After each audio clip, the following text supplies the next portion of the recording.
Good morning. My name is Susan Yuan, and I am a parent of a man who is 41 years old now, so I've been batting around in this disability world for a long time now, and I've had the opportunity to experience many, many ways of looking at disability and many ideas that have influenced disability.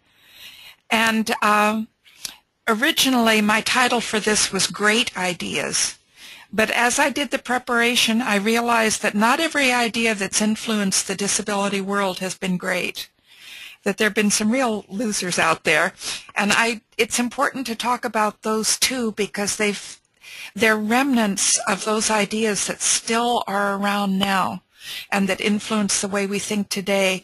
So I'm going to be talking about both ideas that I think have been very positive and ones that have been negative. I color-coded my ideas. The ones that I think have really had a negative influence I've put primarily in red, and the ones that I think have had a positive influence I've put primarily in green. And then there's some ideas that are kind of neutral. They can go either way, and I've left those in black. So I'm going to be going back in history a bit, but then after about the middle of the presentation, I'll be dealing in ideas that are really very prevalent right now, or that have sort of been there all the way through and that are continuing to influence the way we look at things today. And a little bit more that I'll tell you about me. I'm going to give some examples that relate to my son, just because those are the examples that I've certainly have thought about. And as I go through, I'd like you, if you are a parent, to think about your own sons and daughters and how these ideas have impacted or are impacting their lives today. And if you're a teacher or another professional, you can think about the students that you encounter. And my son has Angelman syndrome that some of you may have heard about and some may not. It's fairly rare. They're about one in between 15,000 and 20,000, depending on what you read. And people with Angelman syndrome almost never can speak conventionally. And as a result, over the years, people have thought that they had very, very severe disabilities. And and they certainly behave that way. They want a lot done for them. But as the years have gone by, people have realized that their level of comprehension is way, way higher than we thought that it was. So we've sort of batted around between these concepts of ability and disability as we've discovered things about him. And I think that's something that may be happening in many of your worlds too. Okay, let's get started. The very first concept that historically has impacted us is one that happened right around the beginning of the 20th century, and that was the concept of eugenics. And that basically, once people had learned quite a bit about the genetic, how plants are modified and things like that, they began to think about people. And they began to think about how can we make sure that our gene pool is as good as possible so that we can basically breed people who are strong genetically and that have the traits that we want. And what grew out of that was not only looking at how can we breed people who are as strong genetically as possible, but how do we get rid of the parts of our gene pool that we don't think are particularly strong? And that led historically to a period where people with disabilities were sterilized. against their own will for the most part, and without their knowledge for the most part. And for instance, in Virginia right now, there are reparations being paid, I believe, to more than 130 women who were sterilized against their own will. Now, many of them are very old now, but they never had the opportunity to have the chance to have children. And then historically also, during the Holocaust, when the Nazi movement was trying to get a master race that was as strong genetically as possible, they not only eliminated all the Jews that they could find, but they also eliminated people who were homosexual, and they eliminated people who had genetic disabilities or who had any kind of intellectual disability, if they could be found. So if you were living in one of the areas controlled in the Second World War by the Nazis and you had a child with a disability, you also had to consider whether you could get them out of there or whether you could hide them. Obviously, we've moved beyond that, but there's still remnants. And by the way, the eugenics movement was quite active in Vermont. And if you Google eugenics and Vermont, you can find literature that really discusses how this happened in Vermont. Okay, moving ahead. IQ. All right, if you were going to get rid of everybody who was intellectually weak in your estimation, you had to figure out a way to measure that. And the IQ movement, the development of IQ testing, basically grew out of the eugenics movement in an attempt to give a scientific measure that people could use. And it also was used in reaction to immigration in the United States to try to identify what they considered to be national or racial groups that would weaken our genetic pool. And if you want to read more about this, I've put in a link, reference here to a book by Stephen Jay Gould called The Mismeasure of Man. And if you read that book, you'll never think the same way about intelligence testing again, because you'll realize how politically motivated it was. However, IQ is something that is still alive and still very much influencing our own children today, our sons and daughters. It's usually used today for gatekeeping. For instance, if, as an adult, someone is trying to get services from developmental services in Vermont, they've got to have an IQ of 70 or below.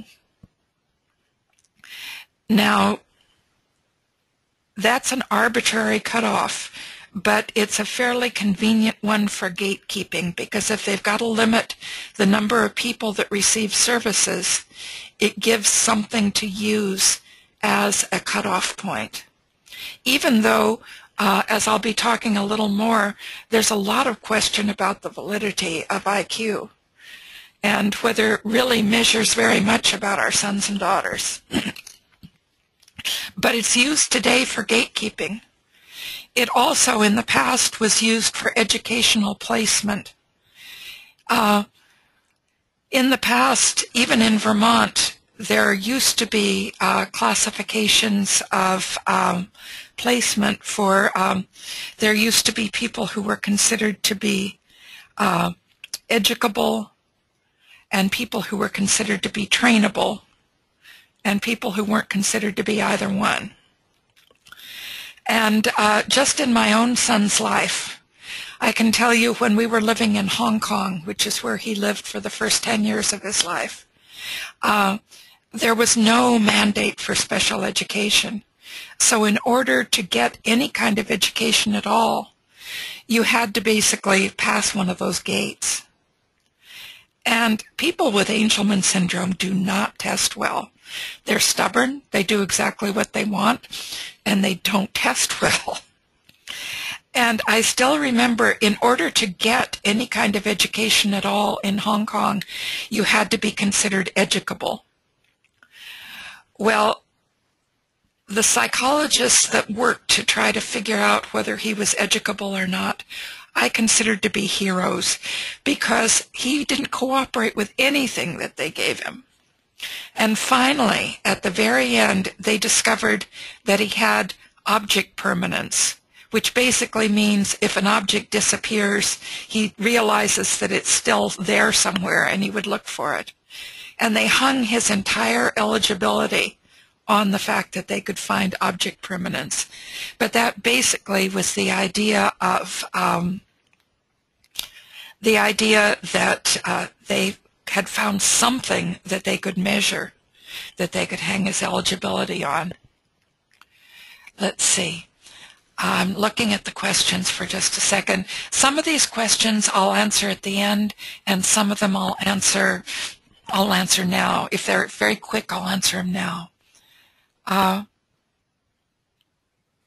Okay, this is relevant. I'll answer it now. This is a question that says, have there been any challenges to Vermont's reliance on IQ for Medicaid eligibility? And why Vermont has not adapted a functional definition for developmental disabilities similar to the federal definition. Vermont has a functional piece in there that not only do you have to have an IQ below 70, but you also have to have deficits. You know, these deficit models drive me crazy, but you have to have deficits in functioning. So there is a functional component to it, but that IQ model, that IQ has been kept, even though we tried to challenge it when the law was being rewritten. We tried to challenge that, to get rid of it and to go just to the functional definition similar to the federal definition.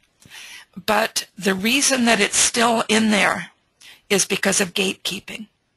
That's the only real reason it's in there, is gatekeeping, because there are too many people for the amount of money that's available to serve people. We also have challenged it on the standard deviation, because there can be a few points in either direction. And we've managed in a few cases where there were only a couple of IQ points difference, we've managed to get that to come into play, because scientifically there is that possibility that the measurement is not accurate. But basically it's political. It's because there isn't enough money to go around. That's the only reason I can see. And certainly the advocates have been pushing since, well, the law was rewritten in 1994. So we were pushing back in 1994 for the functional definition. But because of money, that's why IQ is still there. Now, actually, functional behavior was brought into the bill to try to balance it, because originally the definition was just IQ, and we brought the functional in to try to balance it, but it isn't a huge amount of balance. Okay, going on.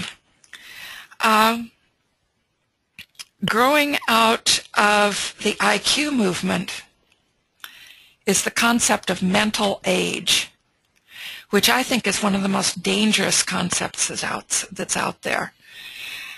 And basically it says that your IQ correlates to what your mental age would be. So for instance, my son, who I'll tell you later, he's developed literacy, he's developed a means of communication, and he's a very bright kid. He's not a kid anymore.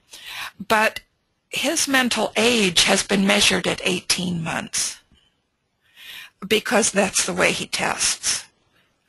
And mental age gets generalized For instance, I do a lot of work with parents who have disabilities, and especially ones who are involved with child protection. And the general idea out there is that, well, really, they're only about 12. No, they're not only about 12. They're adults, and they're doing adult things.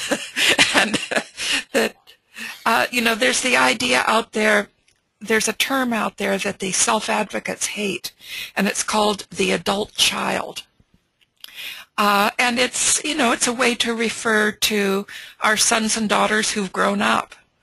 And really, in one way, they are our children and they are adults, so that the term, you can defend it, but what it does is to infantilize the person, so that it really is looking at the person as less of an adult with an ability to have adult interests and adult life. And it freezes people at a certain point. I've had people tell me, well, my son, he's 32, but he's really 6. No, he's 32. He's not really 6. So this is one of the most dangerous concepts that's out there, and I really think we've got to challenge it everywhere we go. And I'll talk a little more about other ways of looking at intelligence than just this. But that's a concept that really has damaged people. And there's a term out there that called overshadowing. And that is taking an IQ score or taking this kind of mental age concept and sort of applying it across the entire life of the individual, so that they aren't really given an opportunity to be seen as an adult.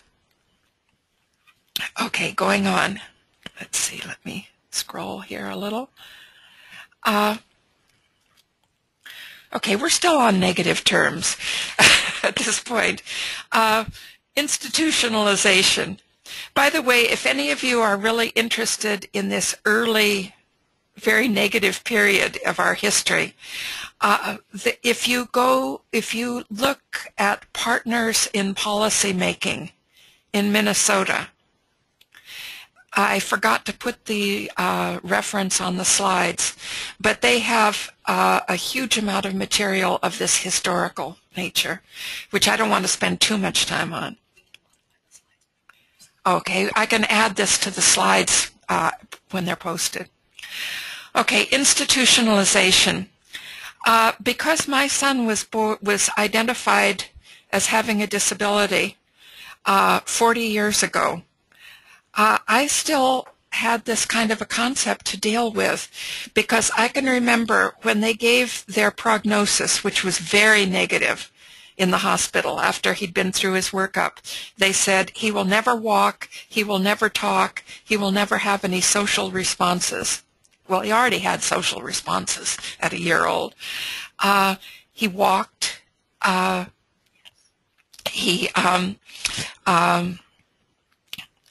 never has talked, but he's able to type and communicate very successfully that way. But this was what I was told, and as I was given that very negative prognosis, I can remember I was sitting in the room with the social worker of the hospital, and she handed me a box of Kleenexes in one hand and a list of institutions in the other. I took the Kleenexes.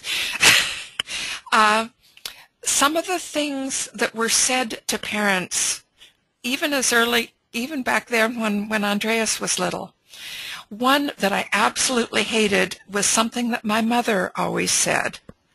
She would say to me, "They're better off with their own kind." And I would answer, "Yes, every child is better off with their family." And she knew what I meant, and I knew what she meant, but we would carry on this dialogue over and over with that same concept. Another thing that was told us was, you have to think about your other children. And if you don't put your son or daughter in an institution, they're going to damage the future for your other children. And they also talk about divorce. And sometimes it happens and sometimes it doesn't. But that was the kind of arguments that were given. And then also they would say, we have the expertise to work with your child, you don't. And this is a concept that has been pervasive, this idea that being able to give full lives for people with disabilities requires a kind of special expertise. And this is a theme that's going to run through a lot of the other things that I'm going to talk about. Also, they would say, don't visit, at least for a while. They won't remember you, and they'll settle in better. Well, the individuals that have come out of Brandon Training School have many very different stories to tell about the feelings of abandonment that they felt. But also remember, at this period, there were no family supports, and there was no mandate for school until 1975, excuse me. My son was born in 74. The mandate came in 75. Okay, moving on. Let's see, a question here. Yes, someone asked to confirm that they'll have access to the slides. Yes, you'll have access to the slides and anything else that I think of to add to the slides that I left off in the first place. Okay, moving ahead.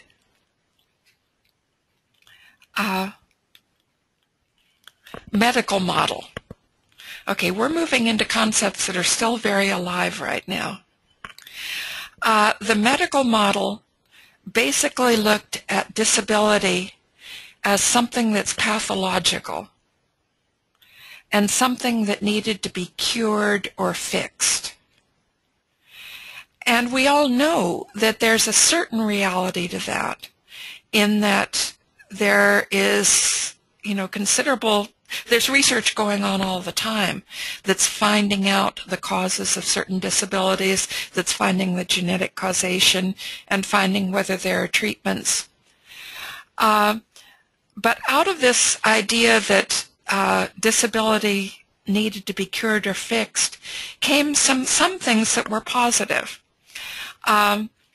Therapies. The fact that if you began to work with people, you could perhaps improve their situation. Now,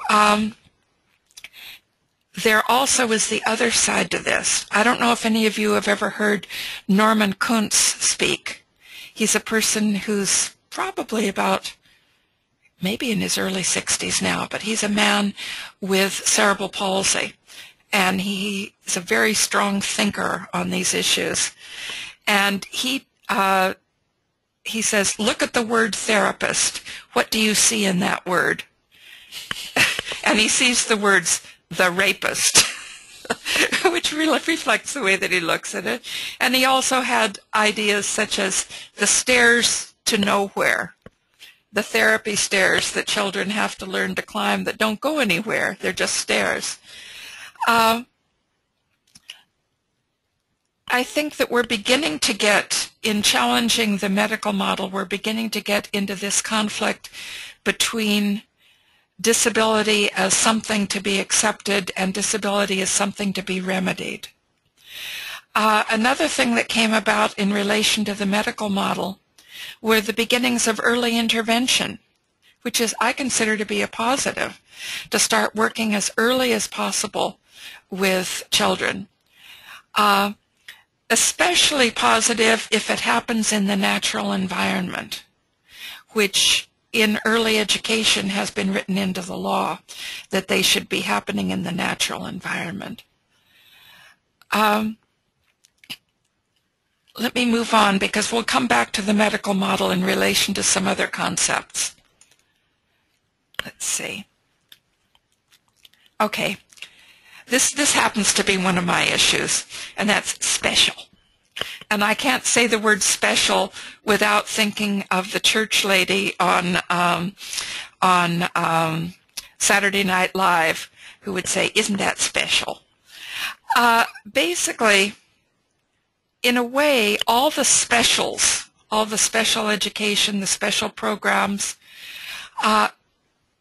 grew out of an attempt to create supportive environments that had expertise. That idea that people with disabilities require a certain different kind of process, whether it's education, whether it's recreation, whether it's whatever. It grew out of the idea that we could create environments where people could thrive because the environment had been modified to make it more supportive. And also these special environments were a reaction against lack of acceptance.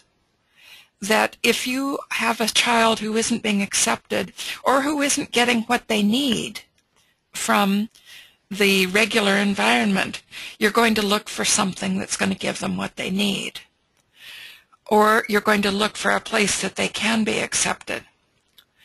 But these special environments ended up separating and segregating our sons and daughters from their regular community. I'm going to go on and talk a little more. Yes. Okay, let me just move down here on the slides. Yeah. Whoops. Yeah. Okay. The ecological model. I could have put that before the special slide or after, but the ecological model, sometimes the jargon, you don't even know really what it means, but it's quite a different concept from the medical model. And it came from the work of Uri Bronfenbrenner. And I only put in these names because you might want to look them up sometime and see and go back to the original writings. But basically, it's a very different way of looking at disability from the medical model. The medical model basically says that the disability is inside the person. It's part of either their genetic makeup or something pathological that happened. The ecological model says disability depends on an interaction between the person and his or her environment.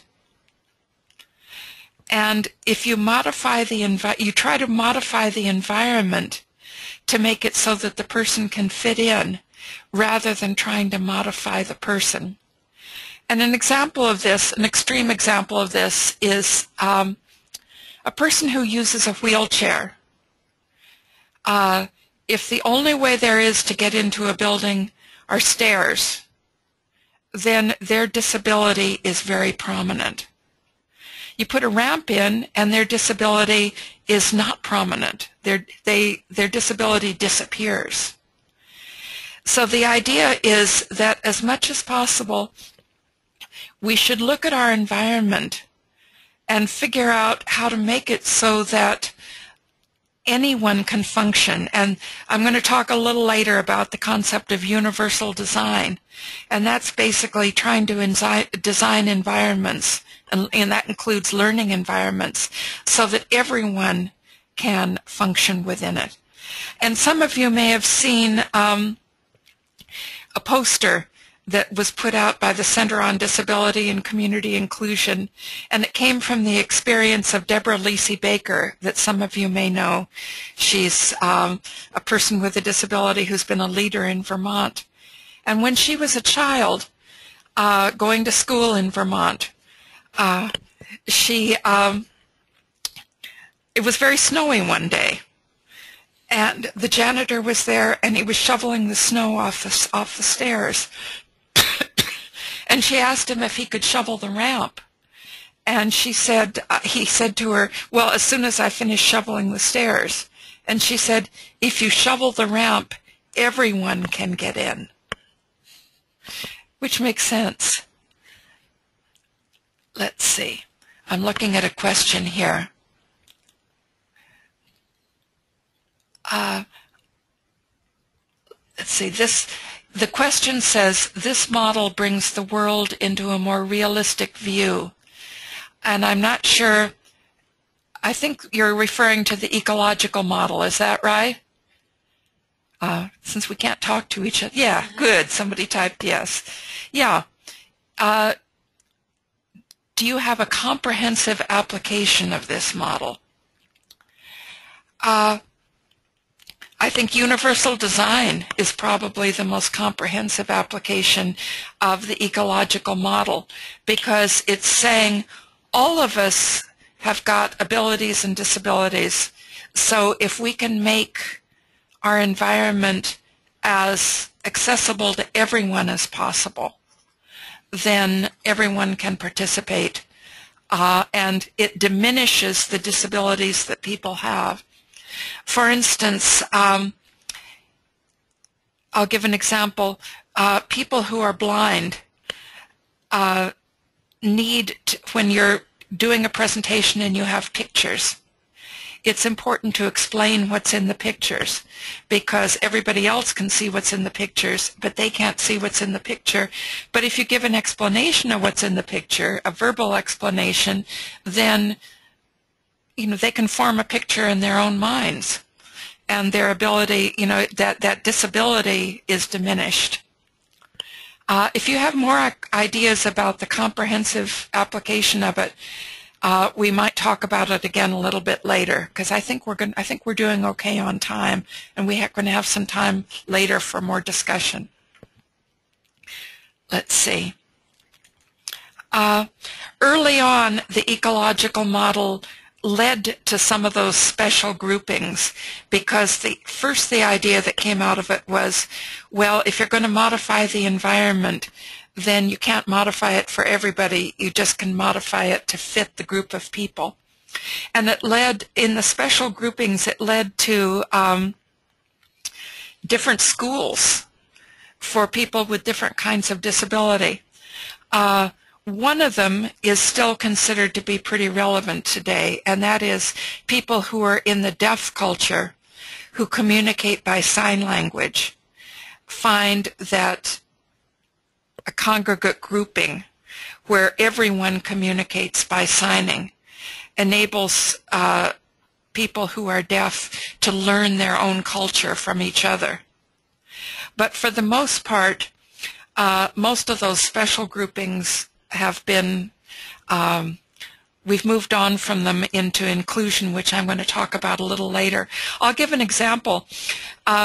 My son, when it came time for him to be getting into a school in Hong Kong, he was rejected by 6 schools, because once again there was no mandate. So even though he was considered educable, we still had to find a school that would accept him.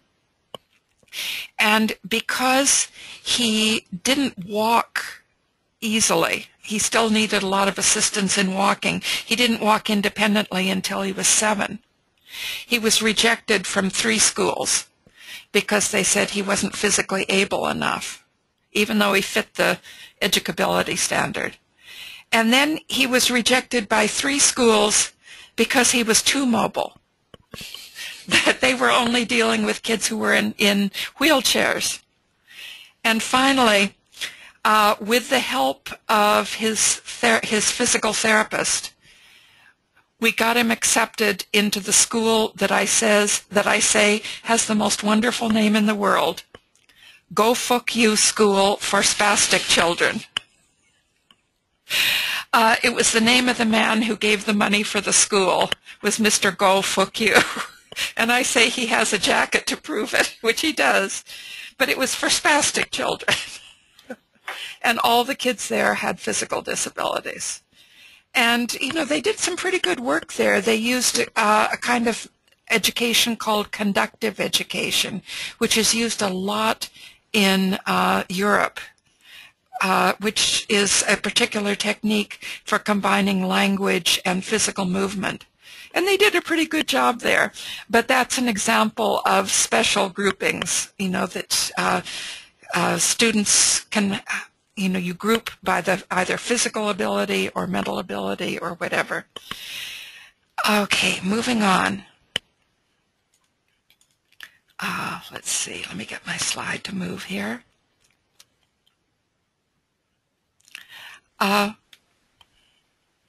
Okay, then comes along a movement which I've got in green. which is normalization. Now, some of these terms are pretty jargony, but the ideas were very new, and the people who came up with these ideas came up with names for their ideas to try to make them unique so people would pay attention to them. And this is the work of a man who died within about the last 5 or 6 years over in Syracuse, New York, at Syracuse University, Wolfensberger. And basically, it rejected the idea of special and separate and put the emphasis on creating lives that came as close to those of others in the community as possible. So you would look at, all right, what does the typical person do in a day? You know, what do they have in their lives? And then you look at the person with a disability and you say, how can I make his or her life as typical or as normal as everyone else's life? Granted the fact that, you know, they do have disabilities. It doesn't ignore the fact that they have disabilities, but it's what can we put in place so that their experience of life can be as normal as possible? And this was a real game changer, this idea. And he did a lot of training around the country. So this idea really began to take hold. And then it led to another idea, which is also very jargony, which is he came up with, which is social role valorization. But what on earth does that mean? Basically, if you look at the two first words, you can get the idea that everyone in society has a social role to play. And if their role is a valued role, then they will be valued by their society. So his idea was we not only have to create opportunities for people to have as normal lives as possible, we also have to create opportunities for them to be seen in valued ways. Now, for instance, the idea of mental age that we talked about earlier is one that he really would reject because it creates a way of looking at the person as being younger than they really are. So, and that's a less valued role. So instead, you try to look at what is our perception of people with disabilities. And sometimes it, you know, in a negative way, sometimes it goes to an overemphasis on appearances. That, for instance, I realized that once my son started going into inclusive schooling, I really had to pay attention to what he wore. I had to pay attention to the fact that even though it's a lot easier for him to use sweatpants, that wasn't what the other students were wearing. And even if it meant it would take a little longer to get the jeans undone, it was important for him to have the same appearance because it made him fit in. The idea of age appropriateness grew out of this, that you need to give people activities to do that are appropriate for their age. For instance, you don't want, even if occasionally my son still loves Sesame Street. He loves all the Sesame Street characters, and he gets very excited when he sees them. That's fine if he's at home watching it. But when he goes to a movie, you want him to see the same kind of movies that other people see. You want him to have the same kind of experiences so that he's not seen as different. Now, sometimes this, as I say, this does lead to too much conformity. And I still remember one of the happiest moments in our life was when Andreas was about 11 years old, and we'd moved to Vermont. And my daughter came home from college and brought a friend, and we went for a walk down Church Street, the four of us. Well, Andreas loves plastic. He's got a real plastic fetish. And in one of the litter bins, he found a plastic dry cleaning bag. And he insisted on putting it on over his clothes. And the four of us were waltzing down Church Street with Andreas wearing a dry cleaning bag. It was totally socially inappropriate. But it was such a wonderful memory. And it was so much an expression of sort of his exuberance for life that, you know, to me, this is where I look at concepts like age appropriateness and normalization, and I say, sometimes we fight back against them, but they really have moved forward our way of looking at people with disabilities as people to be valued in the community.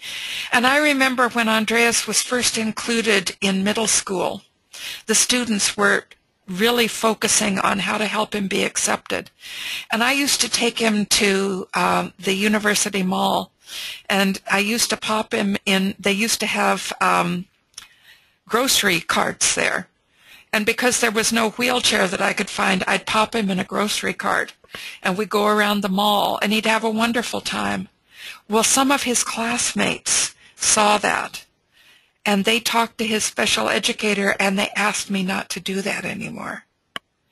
And I realized that they were right, that it gave us, you know, then we had to figure out another way to access the mall.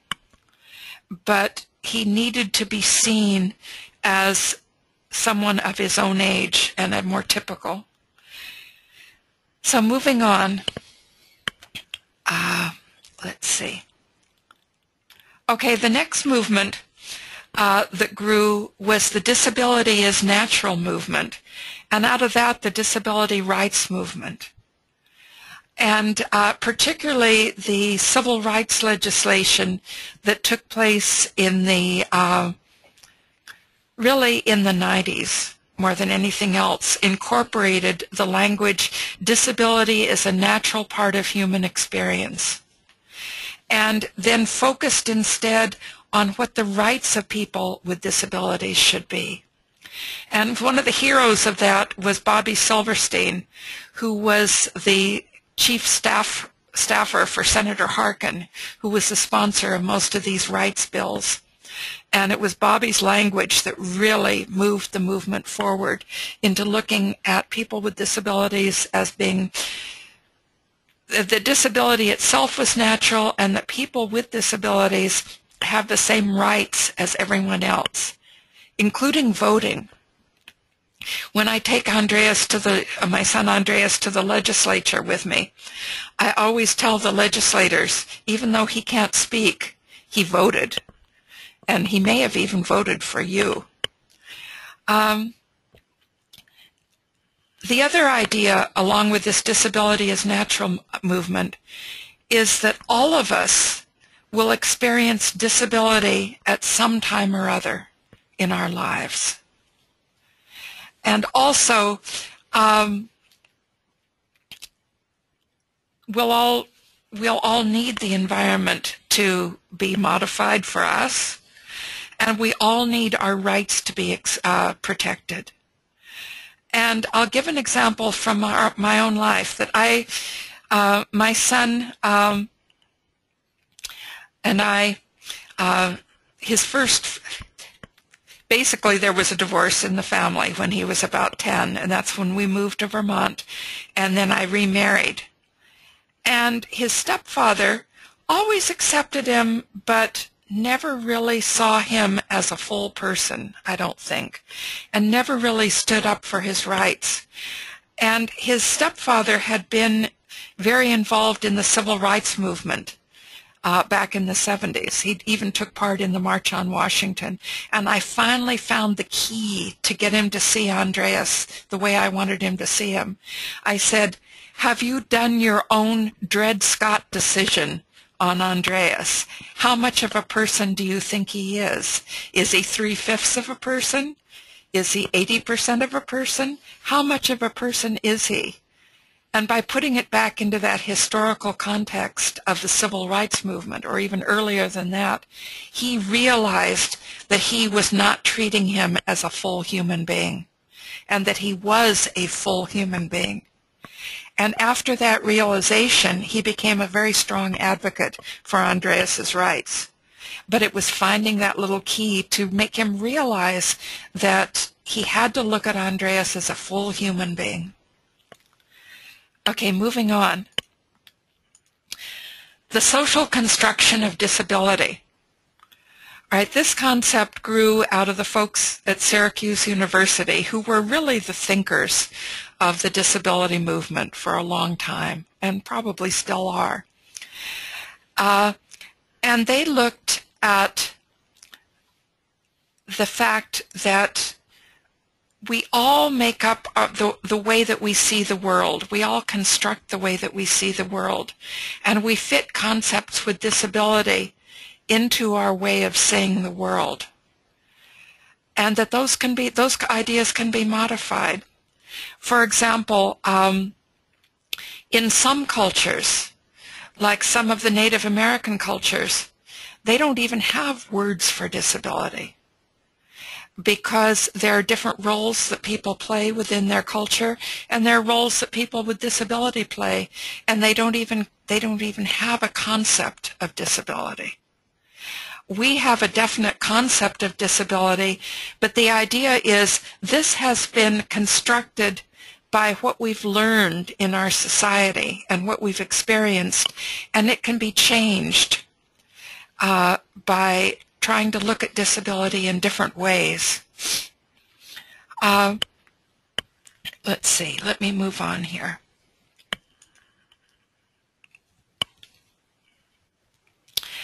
Okay, moving back a little in time, but these are some important ideas that have influenced disability. And that's the idea that behavior can be modified. And this goes back all the way to the work of B.F. Skinner and learning theory. The idea that if you want someone to do something, you figure out what's going to reward them. And you reward their behavior, and then they'll begin to do more and more of it. And the idea that behavior can be modified led positively to the development of more effective teaching methods. That this stuff does work. You can modify someone's behavior by figuring out what they're interested in, and then by giving them positive reinforcement for doing something. So this has led to development of entire methods for teaching people. Now, for instance, as I said earlier, I work a lot with parents who have disabilities, who have kids in the child protection system. And very often the education programs that they have access to aren't really modified well to fit their learning style. Things need to be broken down into smaller steps, and those smaller steps can be taught. And people come out with a generalization. They say, oh, they can't learn. After all, their IQ is below 70. They can't learn this stuff. They can learn it if you go back to what's been developed on effective teaching and begin to use some of those methods. They can learn. And it also led to an importance of observation rather than speculation about what someone could do. And I think that was important.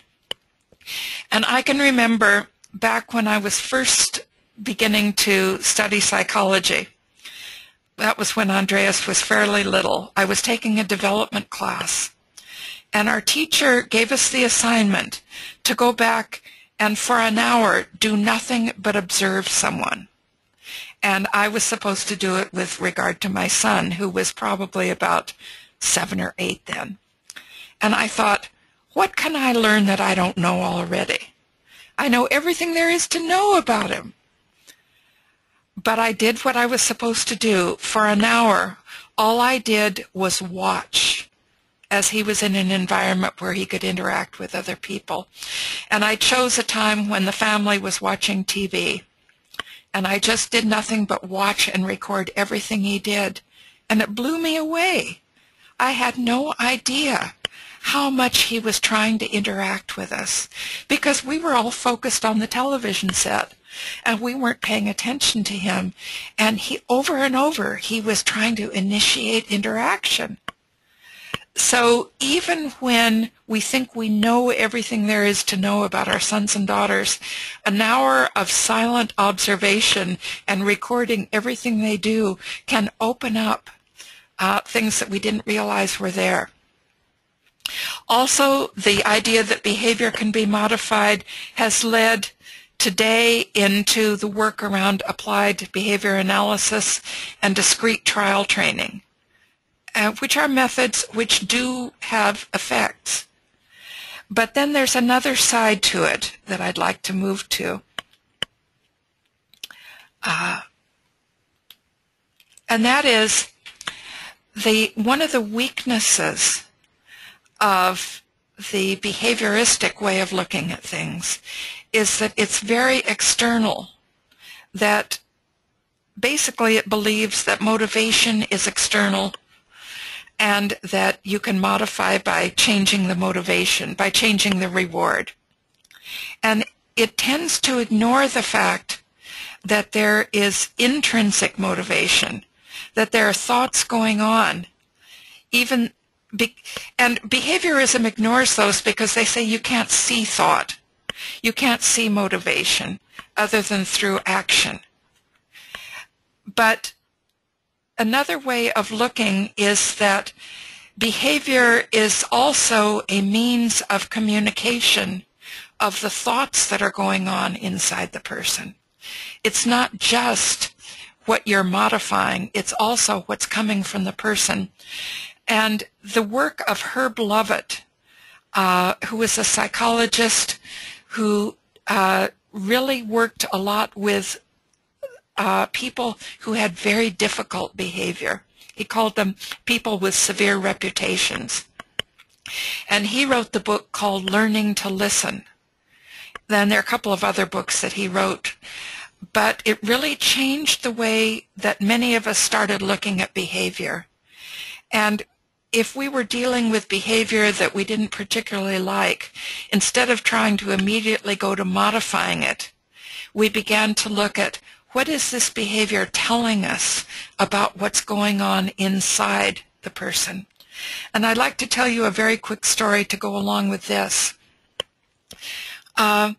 Several years ago, we were down, by way of background, when the divorce took place in my family, it meant that my son lost the father that he loved and actually adored.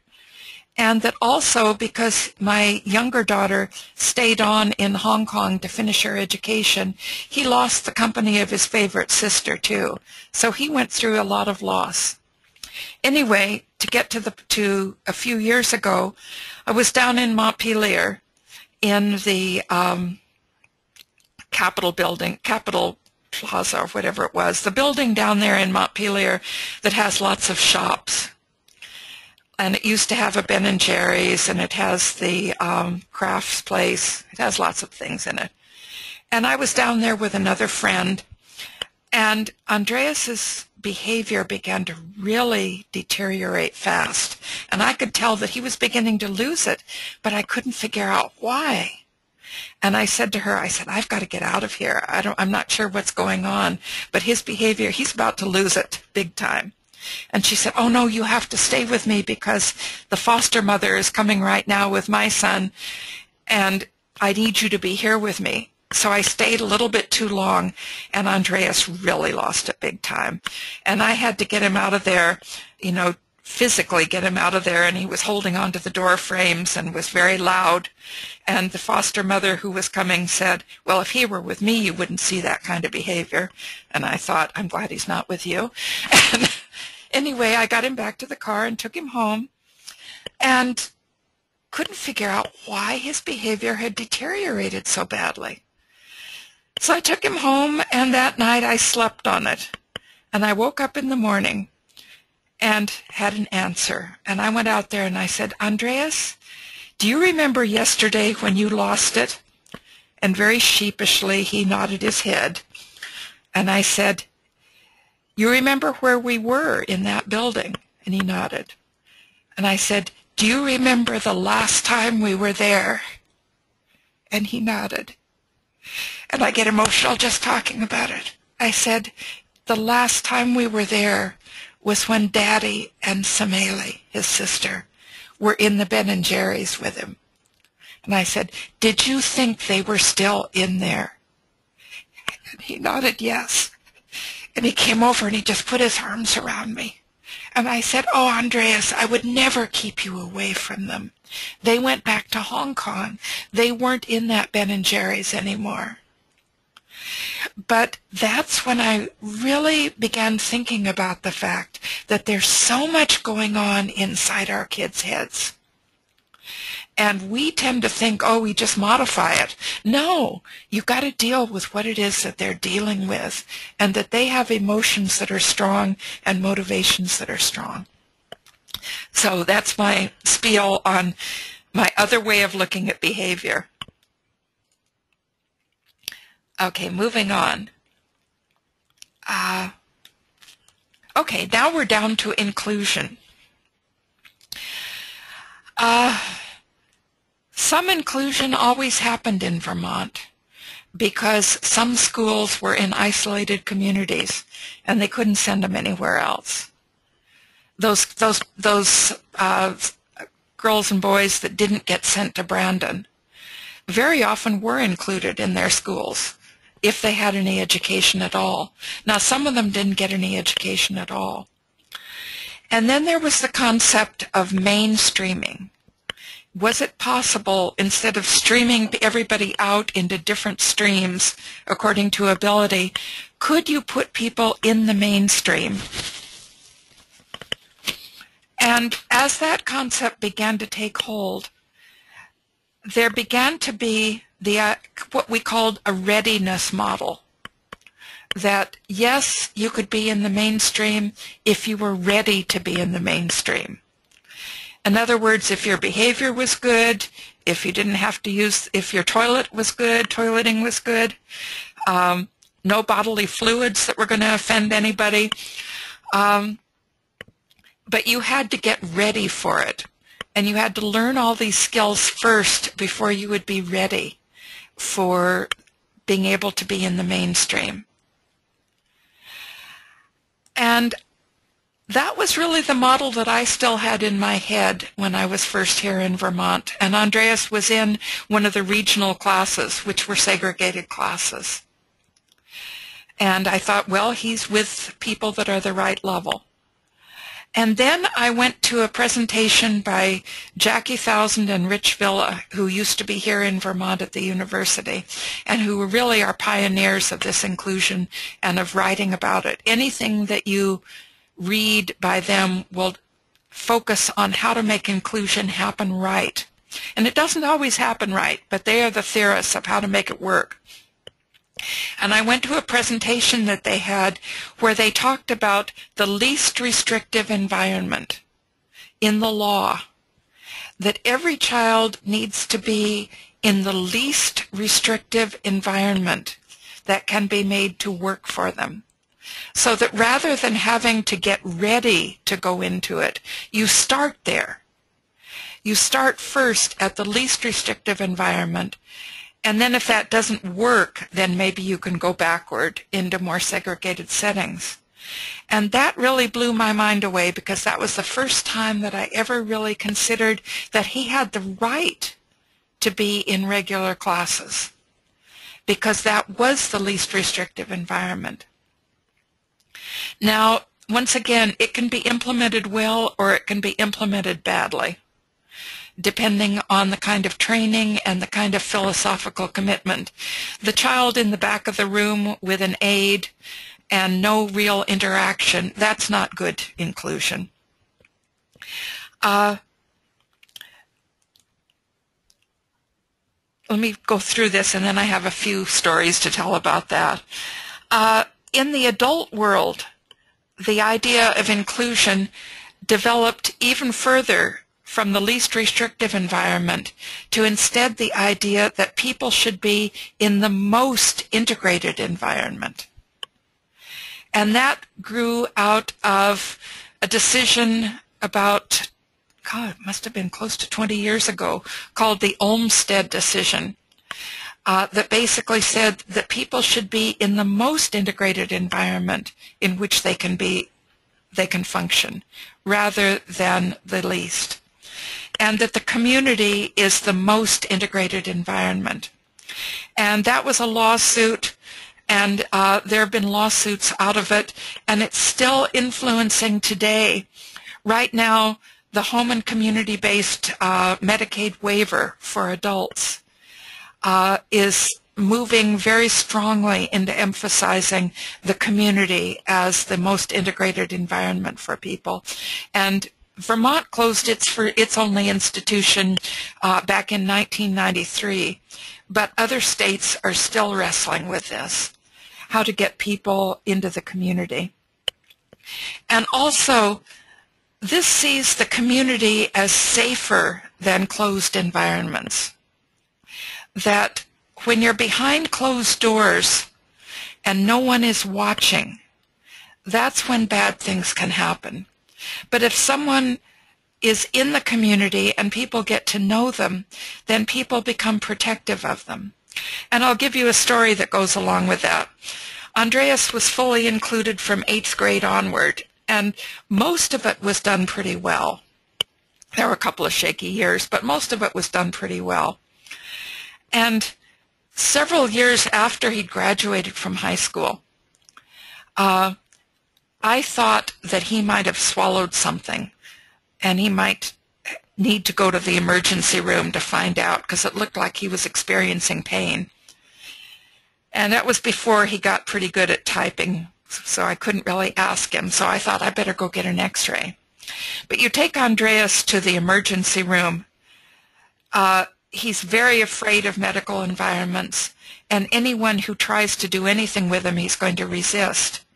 Well, I got him there, and immediately the nurse wanted to do all the regular procedures. They wanted to check his vital signs. They wanted to take his temperature, his blood pressure. And I kept trying to say, no, all we need to do is get an x-ray. If we get an x-ray, we'll be lucky. And they weren't listening to me at all. I was just his mother. And all of a sudden, this voice boomed out behind me. Oh, no, that's Andreas. You don't do it that way. And it was one of his old classmates who was working in the hospital as an orderly. And he was able to intervene and to say, no, Andreas, you have to do things differently. And he had learned that because he was with him for all those years. When Andreas was in special classes, he was seen as non-compliant because he never does anything exactly the way you want him to. He definitely has a will of his own. And I used to fight against what I called the C word. I wouldn't allow the word compliant to be in any of his IEPs. I would say, okay, instead you can use cooperative. I'll go along with cooperative, but I don't want compliant. In the regular classroom, he was just seen as weird, which is different. You know, you can deal with weird. And there was a young man that I met recently who had been a classmate of his, and I didn't realize it. And when I realized it, he was very excited. And he said, I thought he was so cool. If he didn't like a class, he would just get up and leave. And that was the way he operated. And he was in a more inclusive environment. He could be different in ways that he couldn't in a more regulated environment. Other things that kind of have grown that I didn't include in my slides that I just wanted to mention because I think they were outgrowths of inclusion. In the family support movement, it used to be that the term family-focused was strong. You know, that people would provide family-focused services.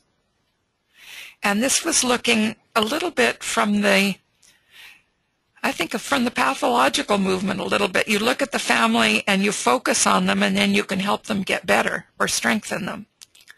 Then, particularly in the medical care, the family-centered movement came along, which was much more progressive in that the family was at the center of the treatment of the son or daughter and was part of the process.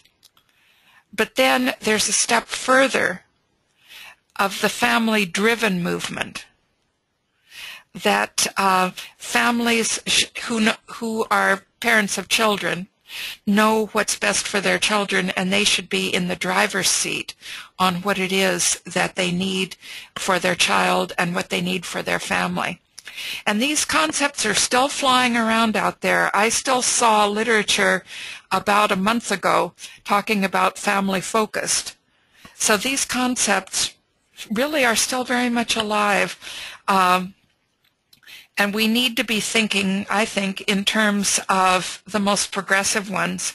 And the whole idea of flexible family funding grew out of this idea that families know what they need for their son or daughter or for their family life. So if you just give them some money and then let them figure out what to do with it, they're basically going to use it effectively. Okay, let me move on. I don't know how we're doing on time here. About 20 minutes. We're doing okay. We're going to get there. Okay, here's a nice concept to counter IQ. And that was the work of Howard Gardner on multiple intelligences. And that really turned some of this stuff on its head, which is great. Basically, it was an antidote to the overgeneralization of IQ, and looked instead that everybody has got strengths and everybody has got weaknesses, that there are many different kinds of intelligence. For instance, people with Angelman syndrome, which is my son's disability, people with Angelman syndrome have incredible social skills. They are aware if people are angry with each other. My son can't stand it. He'll take two people who are angry with each other, and he'll take them by the hand and he'll bring them together and make them put their arms around each other, because he just can't stand that kind of emotion of negativity. Very, very strong social intelligence. But I don't think he has anything beyond the very earliest concept of number. Even though he can type, he can write, I don't think he has much concept of number. I think that he has some skills that are extremely strong and some skills that are extremely weak. And fits with me. I don't have any spatial memory at all. It takes me 5 or 6 times in a building before I find my way around it. You put Andreas in there, he can find his way the first time through, and then he'll tell me when I'm going wrong.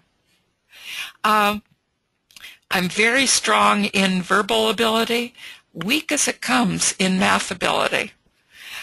Each of us has got our own strengths and weaknesses, and that's what Howard Gardner focused on, is what are the different types of intelligence that are out there.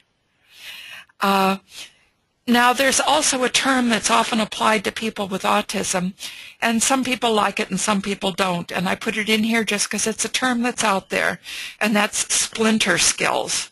I think it's kind of a negative term because a splinter is very thin, but it's the idea that people can be extremely strong, like incredibly strong in one skill, but it tends to be their specialization. But anyway, this concept of multiple intelligences is out there, and it's been out there for quite a while, but it still hasn't overcome the dominance of IQ. And it's something you can use to fight against the dominance of IQ. Okay, here's a concept that's a nice one. It's called the least dangerous assumption. And here's a description of what that means, and then I'll explain it better.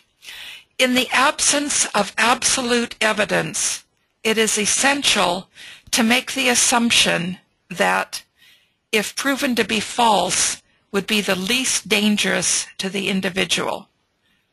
Okay, putting this in more understandable terms. If you assume that somebody can't learn anything, then you don't give them the opportunity to learn. But if you assume that you don't know whether they can learn it or not, that's in the absence of absolute evidence. You don't know whether they can learn it or not. So you need to expose them to the opportunity to learn. That's the least dangerous assumption, is that it's that you don't know. For instance, with a son who can't communicate easily through speech, it's very easy for people to assume that he can't learn or that he doesn't know anything. And I'll give an example. I think I have time for a quick story. When he was about 15, we discovered that he could read. And it was because actually I'd been challenged by this idea of the least dangerous assumption. And I had just assumed that he couldn't read. You know, how could he read? And everybody in school had assumed that he couldn't read either. But we'd gone to the grocery store, and I took a piece of paper and I printed the word pudding and I printed the word donut, because those are his two favorite things to get at the grocery store. But his absolute favorite is pudding. And he didn't want to come in with me because it was cold, and I let him stay out there in the car if it's cold. But I held up the card and I said, "Which do you want, Andreas, pudding or donut?" And he pointed immediately to the word pudding. And I figured, well, 50-50 could be chance. So I came back and I said, I reversed the order, and I said, "Now, which did you want, donuts or pudding?" He pointed straight to pudding. And then I took the word milk and bread, and I also put them on, so I had 4 words on the card. And I said, "Show me the word for donut," and he pointed to donut. He said, "Show me the word for milk," and he pointed to milk. "Show me the word for bread," he pointed to it. I was sitting there in the Price Chopper parking lot with tears just running down my face because I hadn't known that he could read. I don't know how he learned it, but I hadn't known it, so I had assumed that he couldn't. Well, I took him to his neurologist for a doctor's appointment and was trying to tell him what we'd discovered about Andreas. And he picked up a pink and green polka-dotted plastic dinosaur and brought it over to Andreas, and in a slow, loud voice said, "Show me the mouth, Andreas. Show me the mouth." Well, Andreas hesitated for a moment, and then he pointed directly under the dinosaur's tail. And the doctor looked at me with this look of pity, you know, this poor deluded mother, and I'm barely holding it together because Andreas had been so gloriously rude. But that doctor couldn't see the possibility that he could know the difference between one end of the dinosaur and the other. And because it made him blind to Andreas's ability. And I just laughed. After I left, I said, "Andreas, you're so wonderful." But if someone has an assumption that someone can't learn, sometimes it blinds them to what they can learn. And 2 of the people that have done the most writing on this are Anne Donnellan, I think, who really came up with the term, and Cheryl Jorgensen, who's got some good articles on it. And the antidote to this is presume competence. Okay, moving on from the least dangerous assumption. Okay, here's one that I put in red. And it's kind of out of order, but I didn't know where to put it. And that's the grieving model. And some of you who know me know I've been taking this one on for quite a long time. It came out of the work of Elizabeth Kubler-Ross on death and dying. And it was a very, very powerful way I mean, it was a very original way of looking at the experiences that families go through when they have a child who is dying. And it's a stage model, and I'm sure all of you know it because everybody knows it. Basically, it's that you go through shock and denial, and then you go through anger, and then you go through bargaining, and then eventually you get to acceptance. It's been applied very, very commonly to the experience of families who have a child with a disability, to the point that everyone that I know can give me the model stages. And it's a common way of explaining coping and adjustment to a negative event. The problem with it is that it's been so overgeneralized that people look at it very rigidly, and they'll make statements like, well, she's stuck in anger. And I have parents that I've talked to who have sons and daughters who are adults who've said, well, I can't really seem to come to acceptance yet. And did quite a bit of work with groups of families around this concept. And basically, I would advise, if you're interested in reading more about this, I've got an article out there and you can Google it. It's called Seeing with New Eyes, Metaphors of Family Experience. And it's results of an exercise that I've done with over 1,000 families on other ways of looking at the experience of having a child with a disability. And the reason that I put it in here as a negative, it's not a negative when you first encounter it because it kind of explains to you what's going on in your emotions, but it's negative in terms of looking at people with disabilities as full human beings, that their lives are not tragedies to be grieved. So I'll just leave it at that and then move on. We can get into lots of discussions about that. Another concept that's very powerful out there is called the dignity of risk. And it's the idea that we learn at the edges of our comfort zone. That if all you ever do is stay within your comfort zone, the things that you know how to do well and that you know that you can be effective, you're never going to move beyond that. That it's at the edges that we have growth. And with people with disabilities, it's necessary to consider how you balance danger and opportunity. You want to present opportunities for people to learn, but you also want to make sure that you haven't exposed them to too much danger. But you've got to consider the possibility that what they may gain out of a new experience may exceed the danger that's involved in that experience. And it's also important to consider how to balance the wishes of the individual and the needs of others in this concept of dignity of risk. Let me move on because we're getting close on time here.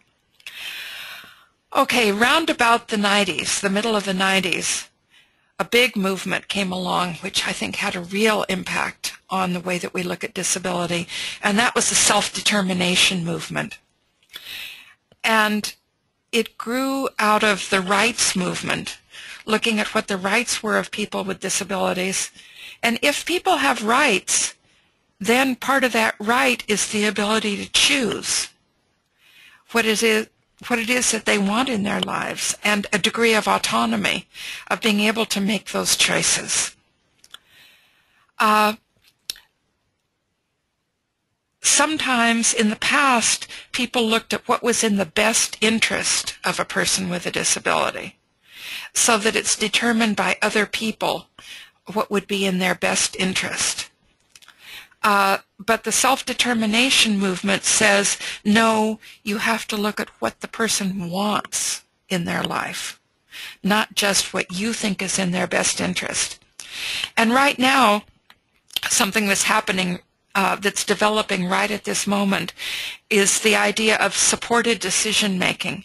If you have a person who doesn't communicate easily or may have difficulty making decisions, how do you support their decision making so that it's as much theirs as possible? And that comes to the next concept, the concept of person-centered planning. That if people are going to make decisions about their own lives, then they have to be at the center of the planning. And self-determination would probably say person-driven planning rather than person-centered planning. Some of the materials that are out there, many of you may have experienced MAPS, which is used in Vermont quite a bit for transition. It's the work of Martha Forrest and Jack Pierpoint and John O'Brien.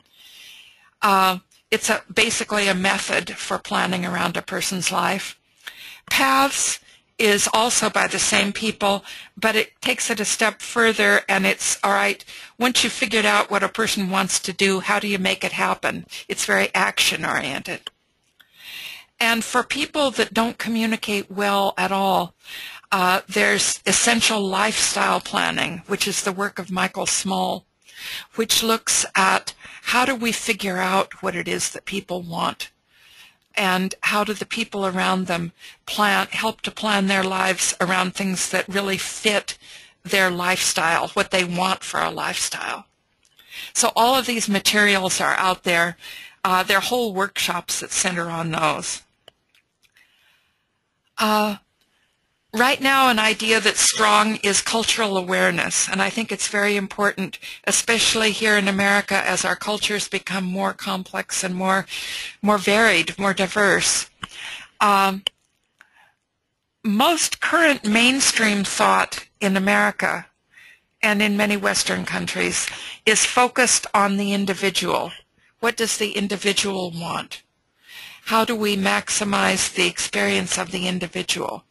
And that's mostly what we've been talking about up till now. But in many other cultures, the focus is on the family or the community, and the individual is subordinate to the family or community. And as we're working with families from other cultures, I think a question comes up: how do we offer opportunities to individuals but also balance other cultural orientations that have more collective viewpoints? I'll give a quick story. We come out of the Chinese culture because I was married to someone Chinese for 20 years, and my kids are half Chinese. And my daughter was visiting one year here in Vermont, and she had already been to college. She'd already been to graduate school. She'd lived independently for quite a long time, but she was back living with us in Vermont with one car, and she didn't know how to drive it, and with Andreas and me, and it was winter. And I could see her getting more and more and more depressed by the situation. And I raised the question to her because there was a friend that she knew here. And I said, well, have you considered the possibility maybe you and this friend could get an apartment together? And what she said to me was, Mama, how could I live in the same town with you and Andreas and not be married and not live with you? And I realized how much she had internalized the Chinese way of looking at what's appropriate in a family. So as we work with families from different cultures, we've got to be aware that sometimes our concepts of disability don't fit everywhere. Very quickly, got about 5 minutes here. Alternatives to guardianship. Very often people assume that as soon as a student hits age 18 that they've got to go and apply for guardianship. If the person is capable of communicating what it is that they want, many people now are looking at alternatives to guardianship, because if you get guardianship, you've got to declare the person incompetent. And this really goes against many of the things that we're learning about our sons and daughters, that they may be incompetent in some areas, but they may be extraordinarily competent in others. And to try to just have this blanket declaration that they're incompetent takes away their rights. And it does literally, legally take away their rights. So instead, the work mostly of Don Hoyle, he's the person who's done the most work on this, and he has whole workshops on this, say instead you should look at where does the person need support in making decisions. And you can build in small amounts of support. For instance, with Andreas, he will never choose to have a medical procedure. He is so afraid of anything medical. So he agreed that I would take power of attorney for medical decisions. And we had a whole process where we explained it to him, and he agreed that I could have power of attorney for medical. But he has all the rest of his life to make decisions around. And some people have challenged me, and they say, but he can't speak. And I say, yeah, but he can sure indicate what he wants. Moving on. Let's see. Okay, the next one, person-first language. This is something that I think it's been out there for long enough that most of you are aware of it. It's looking at the individual first and referring to the individual first. Like Andreas is a man who has Angelman syndrome, but he's a man before he is Angelman syndrome. And it focuses on the commonality of what people experience rather than what makes them different. However, that's being challenged now by the disability pride movement, which says we are people with disabilities and we're proud of it. And this, the strongest part of this is in the deaf culture, which basically looks at they're very proud of their culture, and they have a distinct culture and language. It also grew out of a rejection of paternalism. You know, this idea that we can speak for ourselves, you don't need to speak for us. A book called No Pity by Joseph Shapiro. But right now, there's a controversy that's very active right at the moment that shows these two perspectives against each other. And it's the Autistic Self-Advocacy Network versus Autism Speaks. With people with autism, some people are looking for a cure, and they're basically in the Autism Speaks camp, and that's more the medical model. And then there are people who say they even call themselves autistics and use that with pride and say, we are who we are and we like who we are. And we need to be respected for who we are. So putting those two, you know, right now in the Angelman syndrome movement, there's a tremendous amount of scientific work going on with the possibility of a, quote, cure. And I've said, and I've gotten into arguments with people online, because I say, if they find this, quote, miracle drug, and they're on the route to finding some, I say it'll be Andreas's decision whether he takes it or not, because he is who he is, and it's up to him whether he wants to change that. And some people have really argued with me on that. All right, one of the last ones, euthanasia versus not dead yet. Now, when we think of euthanasia being basically killing somebody because we don't believe that their quality of life is adequate, and we think we're doing, it's basically the idea of mercy killing, it's fairly easy when you phrase it that way to consider it as something that we would condemn. But there are many death with dignity laws or physician-assisted suicide laws, even this stuff going on right now in Vermont. And the reason that the disability movement opposes it, it's not because they don't believe in choice, which is what people who are believe in the death with dignity belief. They believe we should be able to make that choice. But it's because people who have disabilities are still not adequately supported. They still don't have, in most cases, everything that they need for a full, good life. And there's the idea out there that they can be a burden on the people who take care of them. And so people, even when they're making that choice themselves, people with disabilities who believe that they are a burden to other people can move to making the choice to end their lives, where if they had adequate supports, they wouldn't necessarily do that, or if they had good, solid, adequate pain management. So this is a very alive concept right now. Other ideas that I didn't get into slides, just very quickly, the idea of literacy, the realization that more and more people with disabilities can learn to read. And also, let's see, let me very quickly, the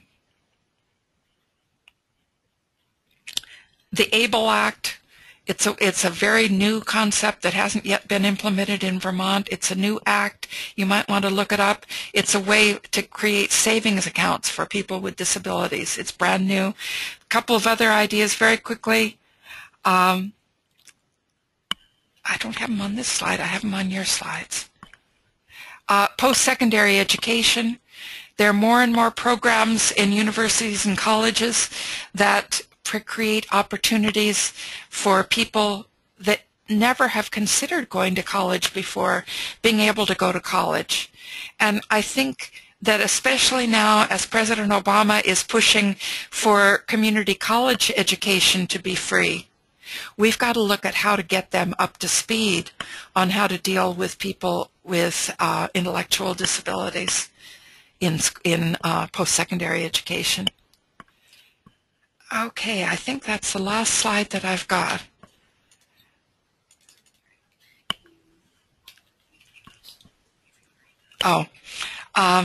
Thank you for joining us for today's webinar.